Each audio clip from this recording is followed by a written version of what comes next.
Pemirsa, penyebaran judi daring atau judi online di Indonesia nyatanya tidak memandang gender ataupun profesi.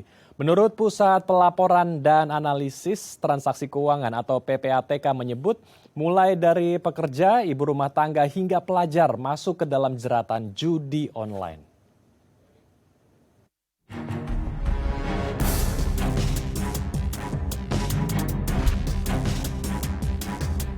Penyebaran judi daring yang masif seolah menjadi candu bagi masyarakat yang nyatanya terus meluas dan tak memandang gender atau profesi.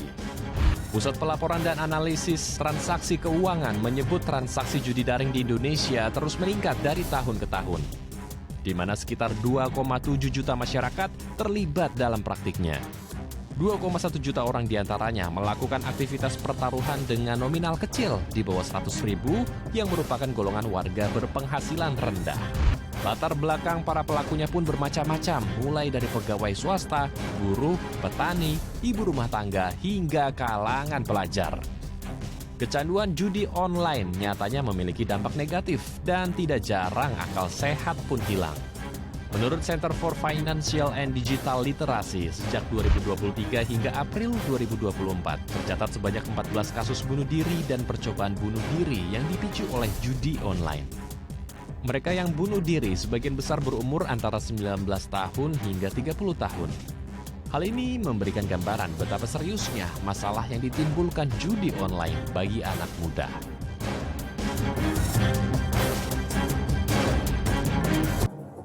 Ya, untuk membahasnya lebih lanjut kami telah terhubung langsung dengan Vinandita Utari selaku psikolog dan ada pula Firman Kurniawan selaku pengamat budaya dan komunikasi digital dari Universitas Indonesia. Kita langsung saja sapa narasumber kita satu persatu. Selamat siang Pak Firman, apa kabar di sana Pak? Assalamualaikum. Waalaikumsalam warahmatullahi wabarakatuh. Selamat siang Mas Andrew. Dalam keadaan baik, Alhamdulillah. Alhamdulillah. Kita juga sapa narasumber kita yang satu lagi yang cantik ini, Ibu Vina. Apa kabar di sana? Assalamualaikum Ibu. Waalaikumsalam warahmatullahi wabarakatuh. Kabar baik, Mas Andrew. Alhamdulillah. Saya ingin ke Ibu Vina terlebih dulu, Bu. Itu tadi di tayangan banyak sekali dampak negatifnya, side impact negatifnya bagi masyarakat kita, terutama anak-anak muda. Mulai dari mengakhiri hidupnya hingga melakukan banyak tindak kriminal untuk mendapatkan uang. Kalau dari sisi mental atau psikologi, apakah memang sebegitunya, Bu, orang kalau sudah candu dalam sesuatu, dalam hal ini adalah judi online ya, sampai mau melakukan apa saja untuk bisa mendapatkan uang begitu dalam bermain judi online?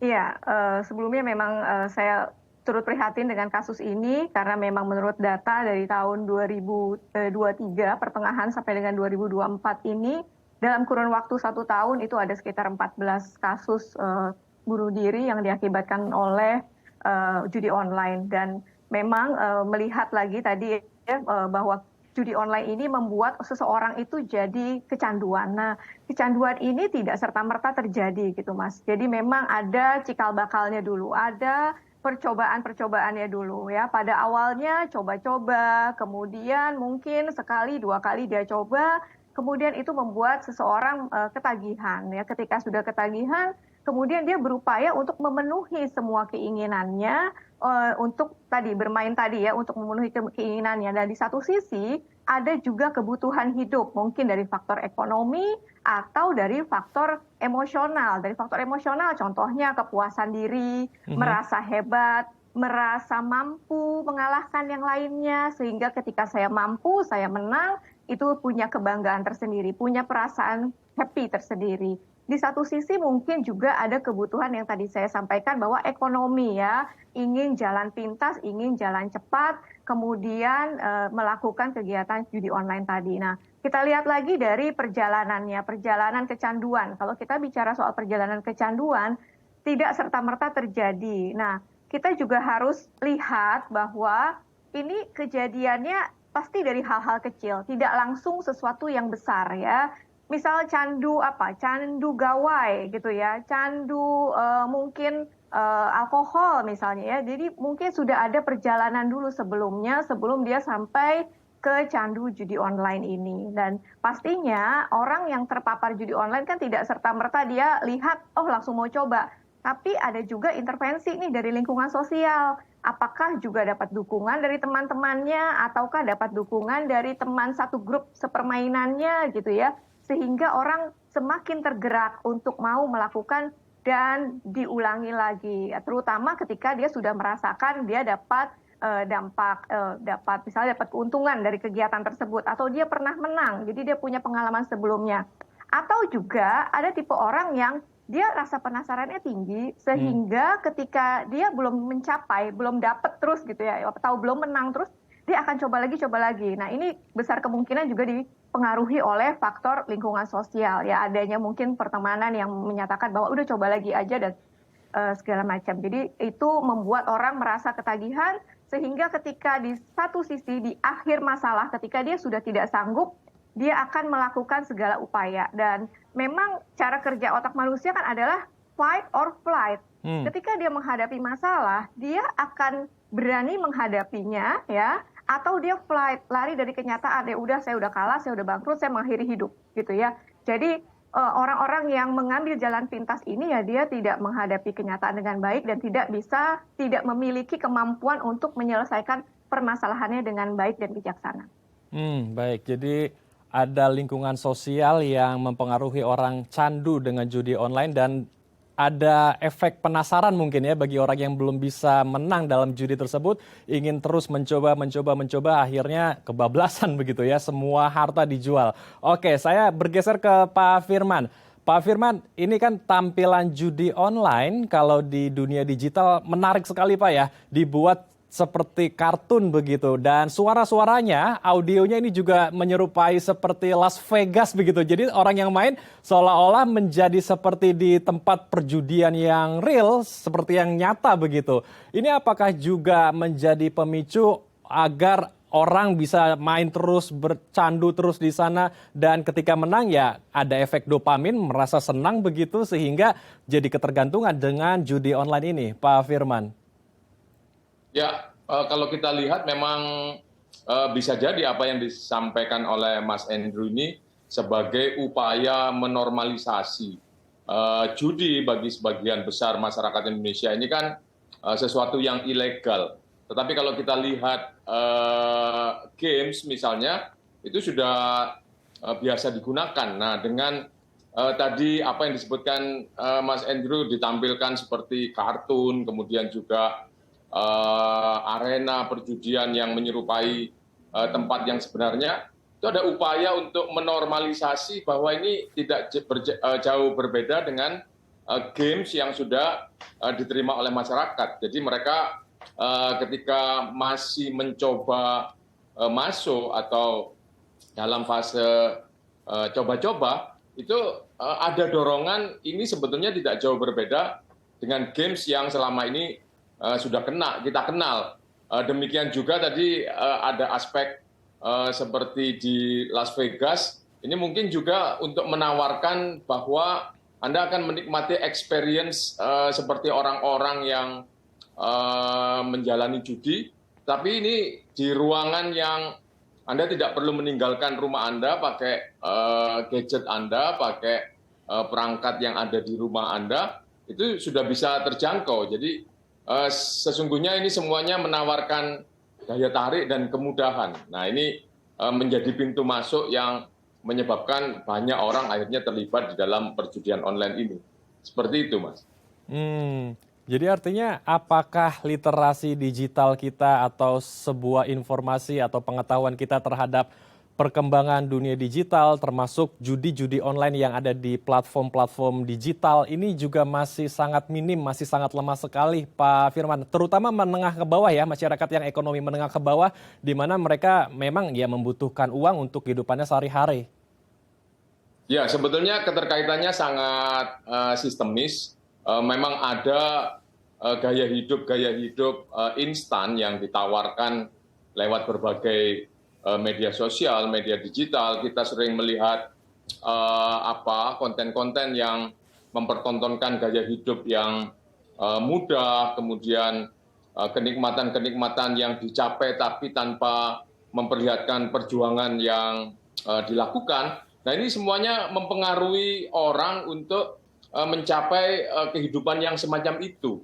Nah, kemudian ketika ditawarkan ada sebuah bentuk peluang untuk memperoleh entah dianggap sebagai penghasilan atau keberuntungan, maka masuklah mereka. Nah, ini ditawarkan oleh judi online, Anda cukup dengan beberapa ratus ribu saja bisa terlibat di dalam judi online dan terbuka peluangnya untuk memperoleh keuntungan yang besar tadi.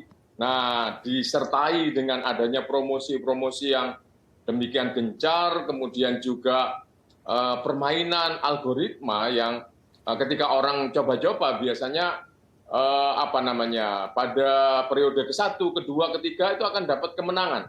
Nah, ini akan menyebabkan orang, wah beneran ini tawaran untuk mendapatkan penghasilan dengan cara yang mudah, ini benar-benar bisa ditempuh dan perangkatnya ada di tangan kita. Nah, ini menyebabkan tadi begitu tersosialisasi, begitu menyebabkan kecanduan ini menjadi marak, dan menurut saya bukan semata aspek literasi. Mungkin orang paham dengan bahwa judi ini legal, kemudian bahwa media digital tidak seluruhnya menawarkan sesuatu hal yang baik, tetapi dorongan-dorongan tadi untuk mencapai sesuatu secara instan ini benar-benar mengaburkan literasi yang sudah dimiliki oleh masyarakat. Seperti itu, Mas Andre. Oke, baik. Jadi kalau saya tarik garis kesimpulannya adalah kita juga masih minim untuk mengedukasi warga kita mengetahui mana platform yang betul-betul resmi, mana platform yang ilegal, terutama judi-judi online ya. Saya akan bergeser ke Bu Vina. Bu Vina, untuk mengetahui ciri-ciri orang yang sudah candu dengan judi online ini seperti apa indikatornya dan bagaimana pula mengantisipasinya untuk bisa menyembuhkan dia agar mentalnya kembali sehat dan lepas dari jeratan judi online, Bu Vina. Tapi ditahan, Bu, kita akan bahas usai jeda ya, Bu Vina dan Pak Firman. Oke. Baik, pemirsa, jangan kemana-mana, kami akan kembali sesaat lagi.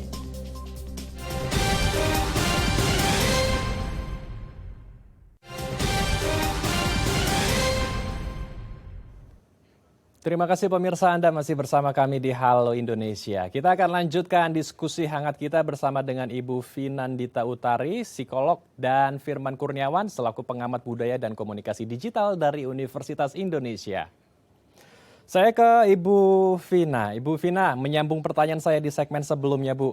Saat ini anak-anak kita sudah banyak yang memegang gawainya masing-masing nih. Mulai dari kelas SD ya, SD, SMP, SMA, bahkan kuliah juga pasti sudah punya handphonenya sendiri-sendiri. Ciri-cirinya, Bu, agar kita bisa mengetahui anak kita atau anggota keluarga kita sudah ada indikasi candu dengan judi online itu seperti apa dan bagaimana pula, Bu, agar kita bisa mengobati mental ataupun anggota keluarga kita yang sudah candu dengan judi online, Bu Vina? Iya, jadi yang pertama dari ciri-cirinya itu adalah mudah gelisah, kemudian selain dia mudah gelisah, punya keinginan untuk mendominasi sesuatu, merasa ingin menang, kemudian ada pemikiran strategi, selalu memikir tentang strategi-strategi, kemudian juga menjadi tidak fokus gitu ketika diajak berbicara, ketika diajak bersosialisasi dia tidak fokus. Kemudian yang berikutnya adalah berbohong, termasuk juga di dalamnya selingkuh uang ya. Dimaksud selingkuh uang adalah misalkan diminta untuk bayaran sekolah, diberikan uang oleh orang tuanya, lalu uang tersebut tidak dibayarkan untuk bayaran sekolah, tapi dia justru untuk melakukan judi online. Ataupun misalkan dia bendahara kelas, katakanlah mungkin ini siswa atau pelajar gitu ya di sebuah SMA misalkan, dia bendahara kelas, tapi uangnya itu dia alihkan untuk kegiatan lain gitu. Jadi tidak bisa dipercaya dan juga sudah mulai kehilangan minat terhadap lingkungan sosialnya. Jadi lihat, kalau kita lihat anak-anak kita sering mengurung diri dalam kamar, kemudian kemudian tidak ada aktivitas sosial, bahkan cenderung menutupi ketika dia sedang beraktivitas. Nah, mulai dicari, orang tua mulai harus cari tahu. Yang berikutnya adalah ketika kita sudah tahu ada anggota keluarga yang kecanduan, mulai dibawalah ke profesional. Tapi sebelum itu kita juga bisa ya, misalkan mencegah nih dari sebelum kejadian ya, kita mencegah dulu. Dari rumah coba sering diajak ngobrol anaknya, diajak bicara dari hati ke hati, ada kendala apa, misalkan di sekolah bagaimana, atau di kampus kegiatanmu apa gitu ya. Biasanya memang anak-anak yang mencari jalan pintas dengan pelariannya sendiri karena dia kurang ada attachment dengan keluarganya ya. Jadi kurang ada ikatan komunikasi di dalam keluarga gitu ya. Bisa jadi keluarganya baik-baik saja, bisa jadi gitu. Namun tidak ada pola komunikasi di dalamnya ya. Masing-masing anggota keluarga sibuk sendiri, ketika bepergian pun mereka masing-masing sibuk dengan gawainya masing-masing sehingga tidak ada interaksinya.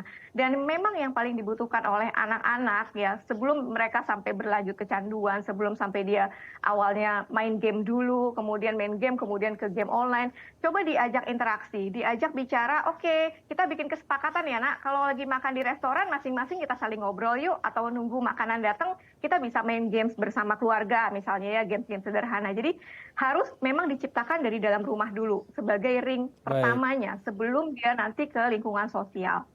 Baik, saya sudah mendapat poinnya. Intinya adalah keluarga dan orang tua harus menjadi support system yang sangat penting, yang harus bisa mengawasi tindak laku anak-anak kita di rumah dan juga aktivitas mereka saat menggunakan gawai ya. Oke, saya bergeser ke Pak Firman. Saya ingin membahas dari sisi pemerintah ya, karena kita tahu Pak Firman, situs dari judi online ini sudah banyak, beberapa tahun lalu bahkan diblokir, kemudian muncul lagi, diblokir, kemudian muncul lagi. Yang salah di mana Pak Firman? Apa yang harus dilakukan pemerintah, intervensi apa yang harus dilakukan oleh pemerintah agar bisa meredam atau memblokir ya semua situs yang berkaitan dengan judi online? Ya, kalau kita lihat dari awal kecanduan atau maraknya judi online ini adalah kemudahan akses terhadap aplikasi-aplikasi judi online. Nah, ini juga berkaitan dengan promosi yang begitu canggih dan memikat yang dilakukan oleh para pengembang platform judi online. Nah, ini biasanya terselip di dalam aplikasi-aplikasi lainnya yang ketika kita membuka tiba-tiba muncul di sana, termasuk ketika kita membuka media sosial, itu banyak iklan-iklan yang bukan hanya mempromosikan judi online, tetapi juga sudah siap digunakan. Nah, ini artinya akses ini begitu mudah, kemudian tersamar di dalam aktivitas bermedia digital kita. Nah, sehingga secara tidak sengaja dan juga banyak para pesohor yang turut kemudian mempromosikan judi online ini menunjukkan bahwa kecanggihan komunikasi untuk mempromosikan judi online ini sangat tergarap dengan baik. Nah, sehingga ketika kita ngomong apa yang harus dilakukan pemerintah, itu adalah tegas terhadap para pengembang platform, termasuk platform-platform yang digunakan untuk memediasi promosi judi online ini. Nah, memang judi ini sepenuhnya kalau di Indonesia adalah aktivitas ilegal, tetapi negara-negara seperti Filipina, Thailand, kemudian banyak negara tetangga kita itu yang menganggap ini bukan aktivitas yang ilegal, sehingga seringkali penawaran-penawaran judi online itu walaupun masuk ke Indonesia dengan bahasa Indonesia untuk menyasar pasar Indonesia, tetapi dioperasikan di negara-negara yang melegalkan judi. Nah, ini agak sulit akhirnya melakukan penangkalan terhadap maraknya judi online ini. Nah, sehingga hal ini kalau kita lihat pemerintah nampaknya hanya bisa tadi memblokir situs-situs judi online, tapi diblokir 1 muncul 10, diblokir 10 muncul 100. Nah, ini akhirnya seperti sebuah usaha yang sia-sia. Nah, sehingga kalau menurut saya terhadap platform-platform yang digunakan untuk memediasi judi online, ini perlu sebuah aturan yang tegas kalau Anda mengizinkan platform Anda digunakan untuk mempromosikan judi online di negara saya, maka ini akan diblokir, misalnya seperti itu. Nah, jadi tidak hanya menutup gejalanya, tetapi muncul lagi yang lebih baru. Seperti itu, Mas Andrew. Baik, pemerintah harus memiliki aturan yang tegas dan polisi-polisi kita di dunia digital juga harus dimasifkan ya untuk bisa memantau dan men-screening lagi ketika ada platform judi online di dunia digital harus segera di take down. Terima kasih Pak Firman dan Bu Vina telah bergabung bersama kami. Kami mohon maaf waktu kita terbatas. Kita akan lanjutkan di lain kesempatan. Bu Vina dan Pak Firman, Assalamualaikum. Waalaikumsalam warahmatullahi wabarakatuh. Baik pemirsa, Jakarta Marketing Week kembali hadir. Kali ini mengusung tema Human plus Tech Create Impact. Apa yang spesial dalam gelaran tahun ini? Usai jeda, tetap di Halo Indonesia.